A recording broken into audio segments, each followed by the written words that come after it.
ఈ రెండు పక్కపక్కన ఉన్నాయి. ఇది వచ్చేసి మహీంద్రా థార్ రాక్స్, ఇది వచ్చేసి మహీంద్రా థార్ 3 డోర్. ఇది 5 డోర్. ఇప్పుడు దీంట్లో బేసిక్ చేంజెస్ ఏమున్నాయో నేను చూపిస్తాను ఇప్పుడు. సో ఫస్ట్ వచ్చేసి గ్రిల్ వచ్చేసి రెండింటికి చాలా డిఫరెన్స్ ఉంది. ఇది వచ్చేసి కొంచెం జీప్ ర్యాంగులర్ టైప్లో అయితే ఇచ్చారు. ఇది మనకి ఓల్డ్ సిగ్నేచర్ గ్రిల్ ఇది. అండ్ బంపర్ చూస్తున్నారు కదా, బంపర్ వచ్చేసి మనకి ఇక్కడ వచ్చేసి కొంచెం సిల్వర్ టైప్లో ఇచ్చారు. ఇది వచ్చేసి complete black. And fog lamps కూడా ఇది ఎల్ఈడి, అది నార్మల్. అండ్ హెడ్లైట్స్ చూసుకోవచ్చు మీరు, దీనికి కంప్లీట్ ఎల్ఈడి సెటప్ అయితే ఇచ్చారు. ఇది ప్రొజెక్టర్ హెడ్లైట్స్ అండ్ డిఆర్ఎల్స్. దానికి వచ్చేసి ఓన్లీ హాలోజన్ ఉంటాయి. అండ్ ఇండికేటర్ సెటప్ కూడా దీనికి ఎల్ఈడి ఉంటుంది, దీనికి వచ్చేసి హాలోజన్ ఉంటుంది. అండ్ దీంట్లో మనకి ఇంకా ఏంటంటే అక్కడ ఎడాస్ లెవెల్ 2 ఫీచర్స్ అయితే వస్తాయి, దీనికి రావు. అండ్ దీనికి సన్ రూఫ్ వస్తుంది, దీనికైతే సన్ రూఫ్ రాదు. టైర్ ప్రొఫైల్ వచ్చేసరికి దీనికి 19 ఇంచెస్ అయితే ఉంటుంది. ఇది వచ్చేసి మనకి 18 ఇంచెస్ ఉంటుంది. రెండు C8, రెండింటికి మనకి ఫుట్ రెస్ట్ అయితే ఇస్తారు. అండ్ ఇక్కడ వచ్చేసి ఇది మాన్యువల్లీ ఫోల్డబుల్, ఇది వచ్చేసి ఆటోమేటిక్ ఫోల్డబుల్లో. అండ్ యాంటీనా సేమ్ ప్లేస్మెంట్ ఉంటుంది.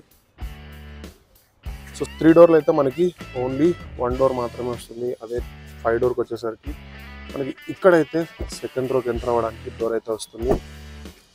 చాలామంది కోరుకున్నది కూడా అదే. వెనక్కి వచ్చేసరికి వెనకాల డిఫరెన్సెస్ ఏంటి అంటే మ్యాక్సిమం రెండు సేమే ఉన్నాయి, కాకపోతే ఇక్కడ వచ్చేసి ఎల్ఈడి సెటప్ అయితే మార్చేశారు. ఇది హాలోజన్ వస్తుంది, ఇది కంప్లీట్ ఎల్ఈడి వస్తుంది. అండ్ ఇక్కడ మనకి సిల్వర్ ఎసెన్స్తో మనకి బంపర్ అయితే ఇచ్చారు. ఇది వచ్చేసి కంప్లీట్ బ్లాక్ ఉంటుంది. సో ఇది 3 డోర్కి అయితే మనకి 2 పార్కింగ్ సెన్సార్ అయితే వస్తాయి. అండ్ 18 ఇంచెస్ స్పేర్ వీల్ అయితే వస్తుంది. అండ్ వెనకాల ఓపెన్ చేయడానికి కూడా సేమ్ ప్రాసెస్ అనమాట రెండింటికి. ఇక్కడ మనకి చూసుకుంటే కనుక ఈ రెండింటికి కొంచెం డిఫరెన్స్ అయితే ఉంది. ఎందుకంటే ఈ బ్రేక్ లైట్ లోపల నుంచి ఉంటుంది, దానికి వచ్చేసి బ్రేక్ లైట్ అక్కడ ఇచ్చేసారు. బూట్ ఓపెనింగ్ అయితే రెండింటికి కూడా సేమ్ ఉంటుంది అనమాట. ఫస్ట్ వచ్చేసి కింద ఓపెన్ చేయాలి, దాని తర్వాత పైది లిఫ్ట్ చేయాలన్నమాట. సేమ్ ప్రాసెస్, ఏం మారలేదు. సో ఇది ఓవరాల్గా రెండింటికి ఉండే చిన్న డిఫరెన్సెస్ అనమాట. ఇంటీరియర్ చూద్దాం ఇప్పుడు.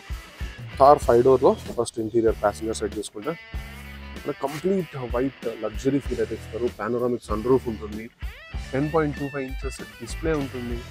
And automatic IRVMs, ADAS level 2, grab handles. ఓవరాల్గా మనకి ఇక్కడ ప్రీమియం టచ్ అయితే ఇచ్చారు. సో ఇది 5 డోర్లో మనకి. అండ్ స్పీకర్స్ చూస్తున్నారు కదా, అక్కడ లాస్ట్లో ఇచ్చారు. అండ్ అదే కనుక మనము 3 డోర్లో చూసుకుంటే ఇదంతా మనకి చాలా డల్గా కనిపిస్తుంది అన్నమాట. కంప్లీట్ బ్లాక్ ఫినిష్ ఇచ్చారు. సో దీనికి పానోరామిక్ సన్ రూఫ్ అయితే రాదు, యాడాస్ ఉండదు. అండ్ ఇన్ఫర్టైన్మెంట్ చూస్తున్నారు కదా చిన్నది. అండ్ ఇది కూడా మనకి డిజిటల్ కాదు. సో రేర్ కూడా మనకి కంఫర్ట్ ఉండదు అనమాట. అంతగా ఇక్కడ రేర్కి వెళ్ళాలంటే మనం ఈ సీట్ ఫోల్డ్ చేసి మరీ వెళ్ళాలి. సో అది చాలా ఇబ్బందిగా ఉంటుండింది. సో ఫైనల్గా అయితే కంప్లీట్గా చేంజ్ అయిపోయి ఒక ఫ్యామిలీ కార్ లాగా అయితే మహీంద్రా థార్ రాక్స్ ఇంట్రొడ్యూస్ అయిపోయింది. సో ఓవరాల్గా ఇవి బేసిక్ ఫీచర్స్. దీంట్లో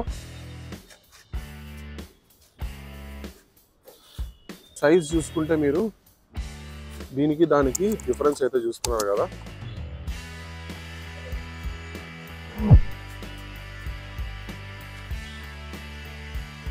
సో ఇట్లా అనమాట, కొంచెం సైజ్ అయితే పెరిగింది. And at the same time మనకి వీల్ బేస్ కూడా పెరుగుతుంది. సో ఇది ఓవరాల్గా రెండింటికి డిఫరెన్సెస్. మీకు ఇంకా ఏమైనా డౌట్స్ ఉంటే నాకు కమెంట్ బాక్స్లో మెన్షన్ చేయండి. I will clarify your doubts. Okay, thank you.